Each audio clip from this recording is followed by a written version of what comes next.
Number 1. The words. Alright. At first, I have to tell you, this story needs to be anonymous. It happened a while back, and there was an investigation into it. But that was a long time ago. Well, I don't know at this point if it has been resolved or not. When I was younger, I had a paper route. Other than going for trick-or-treating on Halloween, it was the first time I had contact with so many people in the neighborhood. I would not only deliver the papers every morning, but once a month, I would have to go door to door and collect the subscription money for the papers. There were definitely some weird people who lived in the neighborhood that I worked in, but the weirdest ones were an older mother and her son, who creeped me out more than I can possibly express to you. Every time I went to collect money for the papers, I would feel my pulse quicken, and I just wanted to get away from these people as soon as possible. The mother was much older. The way the story goes, she had her son at a very late age. I don't know whether this is true or not, but people told me when that happens, there's a better chance that something might be wrong with the child. Again, I really don't know this, and I don't like the idea of spreading false information around, so please don't quote me on that. The son was in his teens at least, from what I could tell. He didn't go to school, and the assumption we all had was that he was homeschooled. I rarely had contact with the mother. I think maybe once I remember her answering the door while I was collecting, but mostly it was her son who came to the door. But when he did, I would often see his mother in her rocking chair, down the hallway from where I was at. The boy, well, I don't think there was anything odd about how he looked. He looked like a normal kid at the time. He was always wearing jeans and a t-shirt, with a flannel shirt unbuttoned over it. He had long hair that was often in his eyes. I am actually pretty sure that a lot of people would have found him physically attractive. It was his demeanor, however. He rarely said a word, didn't greet me or tell me goodbye. He just opened the door, handed me an envelope that had the money in it, and then he would close the door. Well, I was 14 years old when this happened. It was the first of the month, and that meant it was time for me to go out and collect the money for the papers. As usual, I began to get nervous as I got closer to the house. Again, he was never mean to me, but everything about the place gave me the creeps. The house was a very nice brick house, definitely upscale, but the lawn was mostly dead, and there were lawn ornaments that freaked me out too. Also, one of the things that bothered me the most, though, was that there was a pepper tree off to the side of the house. A ragged car tire swung high from the branches. I had never seen a single person play on that swing, but it had always been there. And for some reason, when the tire would sway back and forth in the breeze, it gave me the chills like you couldn't imagine. There was also a lot of junk under the tree.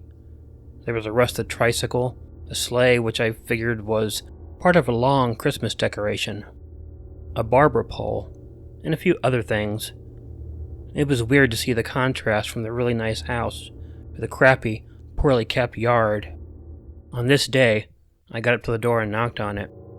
Normally the son would come and answer the door pretty quickly, but this didn't happen, so I knocked again. Still, nothing happened.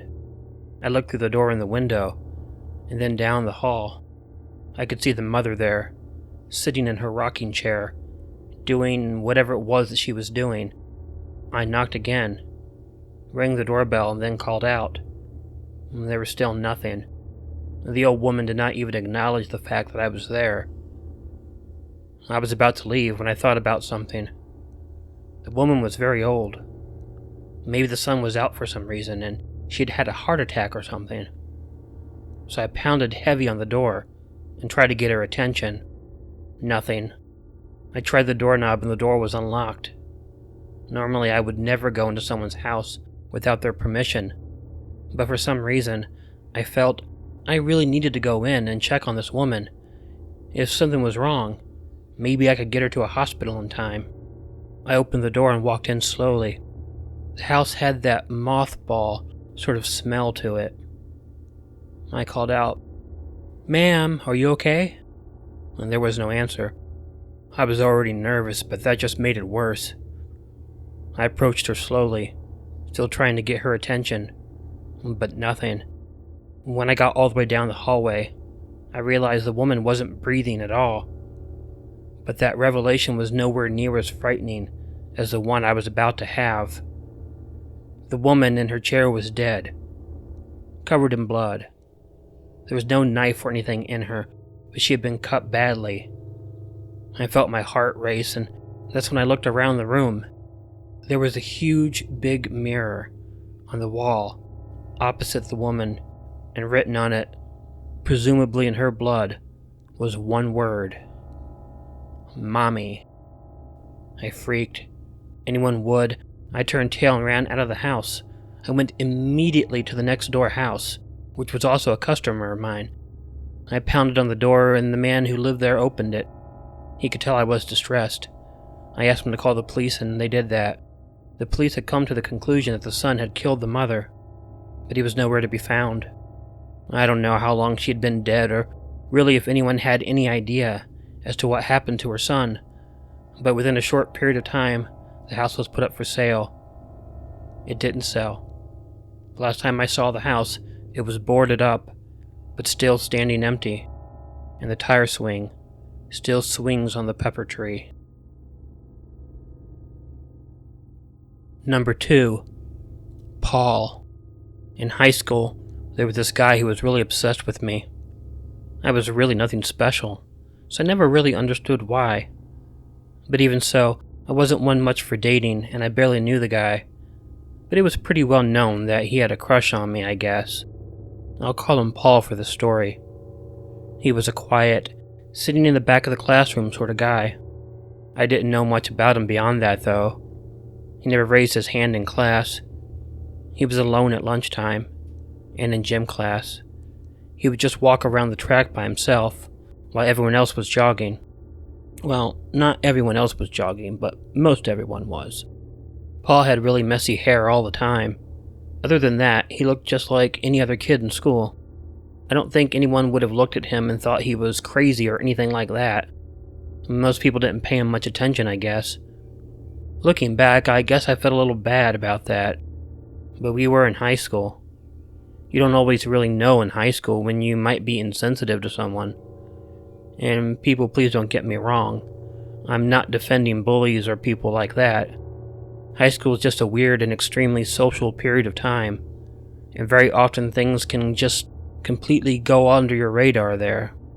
This happened 3 years ago, and that is important to note because of technology and resources. I think it's important to know what we are capable of actually doing when we're telling a true story in the past. About a month before my senior prom, I got an email from Paul. There was no way I could have expected such a thing. I mean, an email address is easy enough to get, but even after reading the email, it took me a while to figure out who he was. He was asking me to go to the prom with him.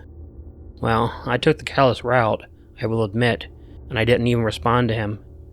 It seemed weird being asked to your prom by someone you didn't even know, and so I thought the best way to deal with it was to pretend it wasn't even happening. It didn't take Paul very long to send me another email. Not only was it the same day, but it was only an hour after I'd opened the first one. This one was him apologizing if he was bothering me, but he thought perhaps his last email might have got caught in my spam filter or something, so he wanted to make sure that I got it.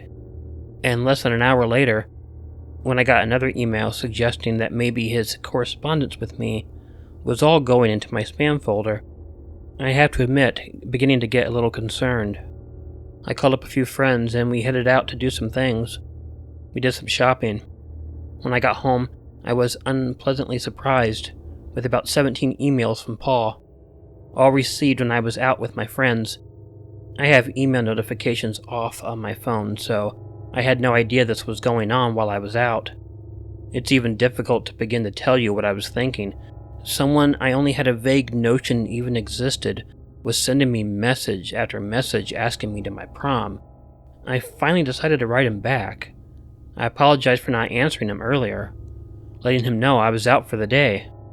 Paul sent me back an email telling me he knew I was out, but he wondered why I hadn't responded because he knew I had my phone on me. And included in the email were several pictures that showed me walking with my friends in the store that day. In fact, there was a picture from every shop I had been to, meaning he had been following me the entire day. And that was enough for me finally to just tell him I didn't know him, and found it very creepy that he was following me around all day. It was a little while later when he sent me another email that simply said, "Creepy enough for you?" In the email were literally hundreds of pictures and many videos of me walking around school, the mall, outside, with my friends, alone, eating.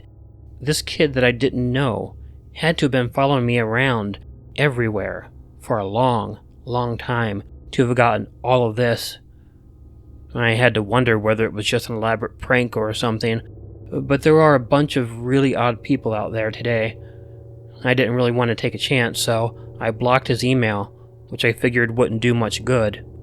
I also told my parents, and we had to go to the school to talk to the principal and the dean.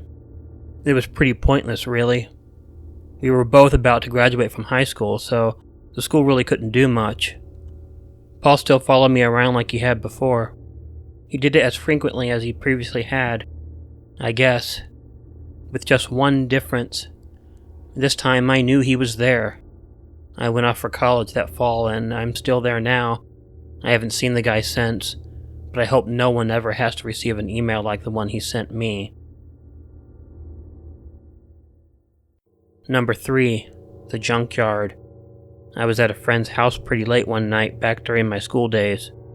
I have always been a bit of a late night guy, even back when I was in my teens. We were really at a loss of what to do.